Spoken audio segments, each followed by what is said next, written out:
सभी को जय श्री कृष्ण। लीजिए, आप सभी के लिए इस वीडियो में मैं एकादशी के महात्म को सुनाने जा रही हूँ। यह एकादशी आषाढ़ मास के शुक्ल पक्ष में देवशयनी एकादशी के नाम से विख्यात है। एकादशी तिथि 16 जुलाई 2024 मंगलवार को रात्रि 8:33 से 17 जुलाई 2024 बुधवार को रात्रि 9:02 तक है। इसीलिए एकादशी का व्रत 17 जुलाई बुधवार के दिन रखा जाएगा।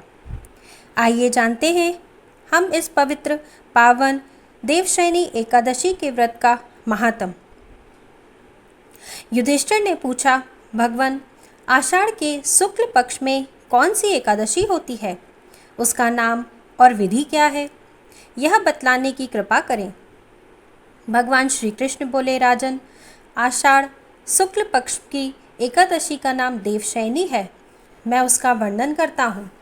वह महान पुण्यमयी, स्वर्ग और मोक्ष प्रदान करने वाली, सब पापों को हरने वाली तथा उत्तम व्रत है।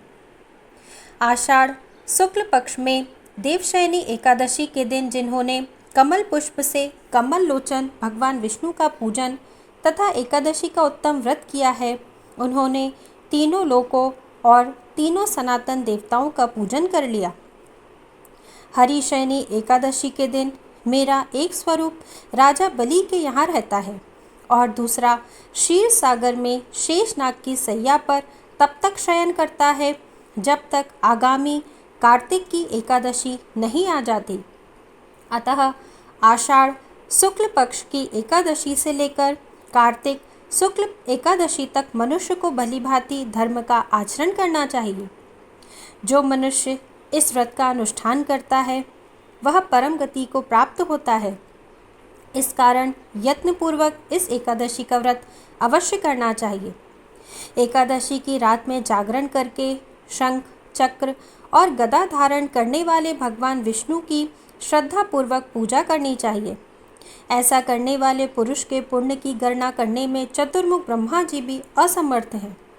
राजन, जो इस प्रकार भोग और मोक्ष प्रदान करने वाले सर्व पापहारी एकादशी के उत्तम व्रत का पालन करता है, वह जाति का चांडाल होने पर भी संसार में सदा मेरा प्रिय रहने वाला है।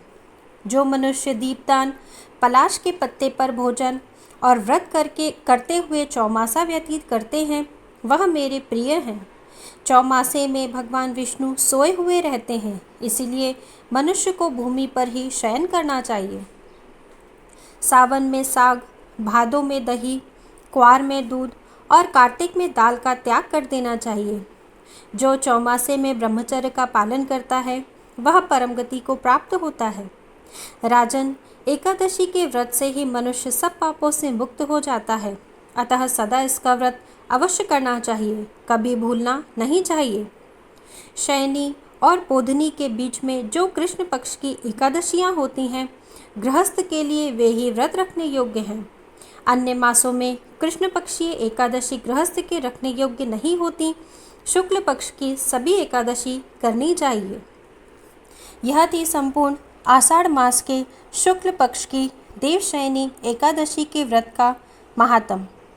आगे और भी महात्म और भी अन्य कथाएं जानने के लिए आप सभी मेरे इसी चैनल पर बने रहिए और मेरे चैनल को लाइक अवश्य कर दीजिए और सब्सक्राइब भी अवश्य कर लीजिए। सभी को जय श्री कृष्ण, जय श्री कृष्ण।